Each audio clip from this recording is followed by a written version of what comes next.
Well, good morning, everybody. I just wanted to give you a quick update on the craft. So I shall say I hope you've had a good night's sleep because it's stupid o'clock in the morning.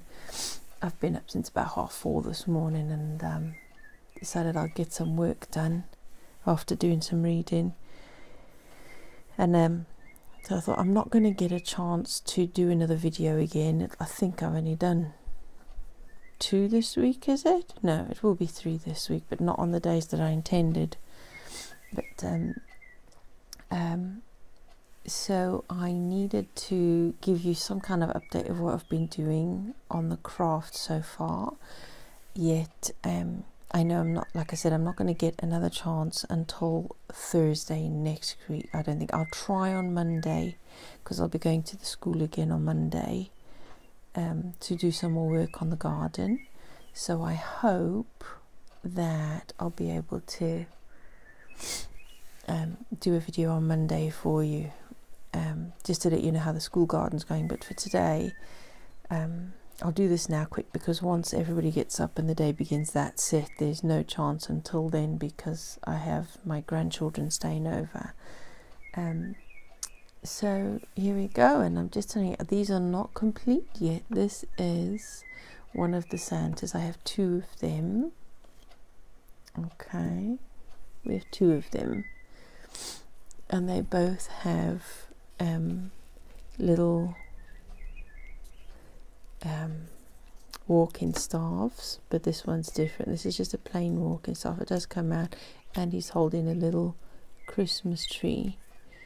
Okay, he's holding a little Christmas tree in his hand, because I've seen some pictures, some vintage Santas, and they're holding not just their bags but trees and staffs and all sorts, but they'll be painted. This still has to have a lot of shading done and detail work and that. So this is just the base coat that's on these.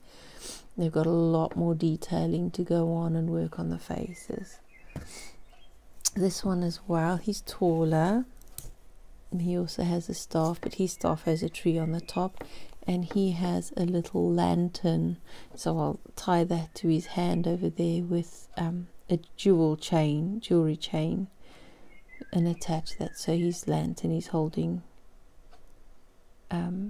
with a jewelry chain up there, and that all should look good. So that'll all be painted. He also just has his base coat on. There's a lot more shading and shadows and details to put on.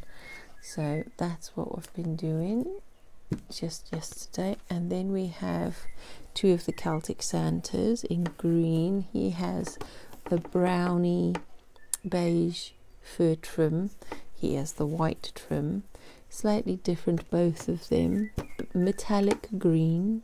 You can't really tell in this paint what kind, in this light, what kind of paint. You can't see the metallic effect on the paint, but he has a nice little cloak and some gold for satin, gold satin or silk coat on the inside, but underneath his cloak. So yeah, I'm looking forward to doing lots of swirly gold patterning on this one, gold and red for the rubies. So there'll be lots of detail on the cloak yet of this one, and the beard, and even shadowing and shading of that as well. This one is going to be slightly different. He is quite different because he's got lots of folds in the cloak at the back and the fabric, if you can tell.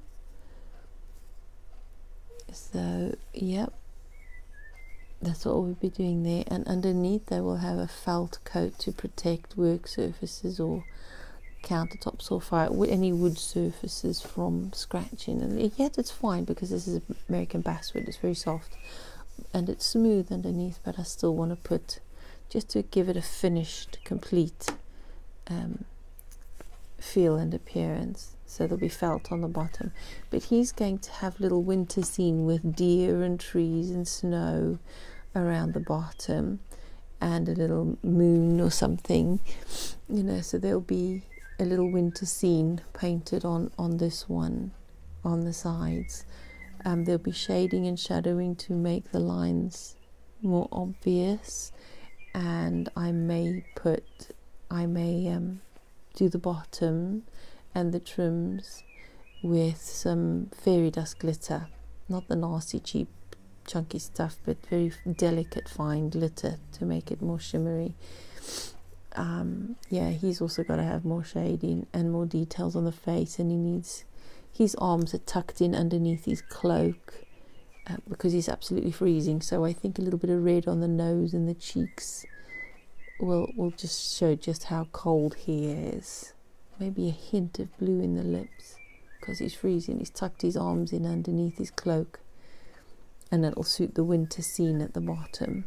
So there'll be glittery snowy trim shading to highlight the beard, and then the wintry scenes on the sides and the front. So he'll be that way.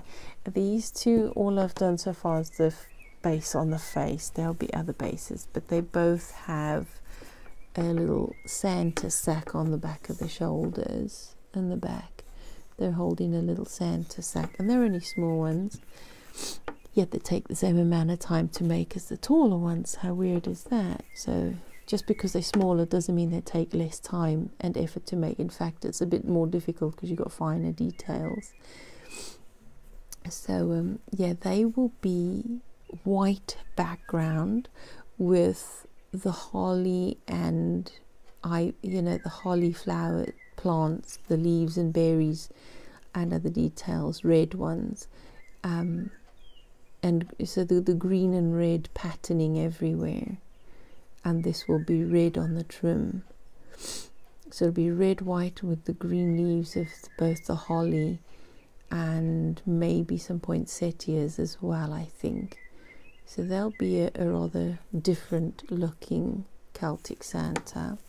So it's Celtic whittled, but a weird, kind of unrelated painting style and design. So yeah, they're going to be white with red trim, and on the white will be the green and red of the holly poinsettia, and that will be quite stark and different, so hopefully it will stand out more. So they've still got to be done. Each item will take me up to, I mean, it already has taken 2 hours just to get to this stage of this one. So that's been, I mean, it took all day yesterday just doing 2 of them. And yeah, so they will be something special. They're not going to be your little cheapy things. They're handcrafted, and they need to reflect the amount of time that goes into both the whittling and the painting and finishing, let alone the time to do everything else that goes with being your own craftsperson and selling your own stuff. So they will have to reflect that, but I will put little information cards and maybe even give them names, just like I've started doing with the walking staffs and sticks. So it'll just give it a bit more of a qualification, if you like, an annotation to explain who they are, a little bit of their story, and then I'll put another little bit of information on about the whittler and what each item takes to make. So there you go. That is what I've been doing since yesterday, because literally I've had only yesterday to get any work done. These I did the day before, and that's just the base coat. So yeah, it will take at least 4 hours complete for painting, let alone the 3 hours for whittling. So yeah, we'll have to check that out, but I'll let you know what they look like. I'll show you what they look like when they're done and dusted and finished.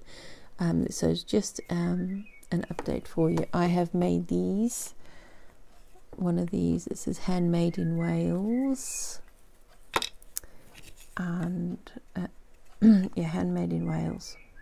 And I've got a few other little ones, because in the shop on the shelves I've got little easels with canvases, and they're painted in the pastel colors, which is fine for the summer and the spring, but for the winter and for Christmas it needs something a little bit more either traditional or vintage looking to go with the vintage Santas and things.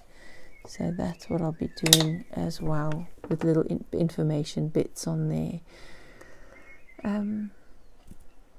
Not much going on in the garden. I did do a bit more gardening yesterday. I've pulled all the beans out and they're drying. Some of them are already completely dry, but I needed to get them in before the rain comes again, because we will be getting a bit more rain soon, I think. But for now, I've left them on the plants, just taken the plants and hanging them so that they can still keep drawing from the plants themselves, just to preempt and get ready in case it starts raining again, because then they'll just rot and they'll be no good. As to winter preparations, I have been thinking I need to step that up, because the Met Office, I checked their website yesterday actually, because I heard reports in papers saying that we're in for 4 solid months of heavy winter, with the most possible chance of snow and stuff. But I thought I'm going to check the Met Office myself instead of listening to reports. And I checked the Met Office. I read the blog and the report, and it was saying that we are in for a weak El Nino, not quite like the one of 2015. And I think the 2010, they said we're going to get temperatures like 2010, which was quite a bitter winter, but I don't think it's going to get quite as bad as that, and it's just a possibility, and there are lots of other contributing factors instead of just the El Nino effect. So whether it's going to be as bad as expected or not, my policy is prepare for the worst and hope for the best, and then if it isn't as bad as we thought, then brilliant, we'll have weathered it fine. But to ignore possibilities is to prepare for struggling. And like I said in the last video, just thinking about the chaos we had in March with just that 1 week, well, 1 week for us of snowed in. If we're going to have a few months of cold, it's best just to prepare a little bit more. Okay, a lot more for some of us, but expect to make plans to do something to prevent yourselves from using too much fuel to heat and light the homes, because winter, obviously our days in the UK and the Northern Hemisphere especially, our days in the winter are very short and very long nights, so we tend to use lighting more. So our energy consumption is going to go up, and because it's damp, we're also going to be using drying clothes and cooking more because we need to stay warm. So think of ways, hay boxes to reduce your cooking times, extra curtains on doors, heavier curtains on windows, draft excluders on doors if you haven't already had your house insulated. If you have a chance, you might want to do that. If not, prepare for other things. The Met Office also have, actually, the AA, I think it is AA or RAC, have a very good winter preparation thing as far as your driving goes. And was it the Met Office? I think it's the Met Office that give advice on winter preparations as well. So there's a lot of information out there on winter preparations. Adapt them for where you live and for your own circumstances, and think about things you might need if you can't get out to the doctors or if you can't get out to the shops. Think about long-term food storage just in case. I said that in the last video, and I said that I was going to do something to show you a bit of the things that I do, and I'm nowhere near prepared yet, but I shall have to consciously step that up in between all the preparations for craft fairs and stuff, because if we are going to have a lot of snow, I won't be going to any craft fairs. So let's just prepare for the worst but hope for the best, and in between the chaoses of general life, we'll get something done, and something is better than nothing. So today, for us here in Cardiff anyway, it seems that the day is going to be a lovely one again. I'm going to enjoy that time with my grandchildren and make the most of the sunshine while it lasts and the time with them. We all have colds come in. I think contributing to mine is that I've had dairy in the past few days, and I've been munching. I've had the munchies, so I've not been eating extremely healthily in the last, well, almost a week now. So I have to step up and get some more fruit and veg in me and less of the cookies and the dairy. I mean, I've only had 2 yogurts the entire week, but it seems to be enough to knock my immune system a little. So yeah, I need to get back to looking after myself, because I can't afford to get ill, really don't. So if this is just a tiny little cold, then all's well. We've stepped up the vitamin C and taken some echinacea just to ward it off before it really takes hold, and it usually does help. If I keep doing that for at least a week, it usually just stops it actually taking hold for myself. So that's where we're at, a little bit of an update. I hope you have a lovely day today wherever you are, and that you make the most of it. And I shall see you again soon. Bye bye, everyone.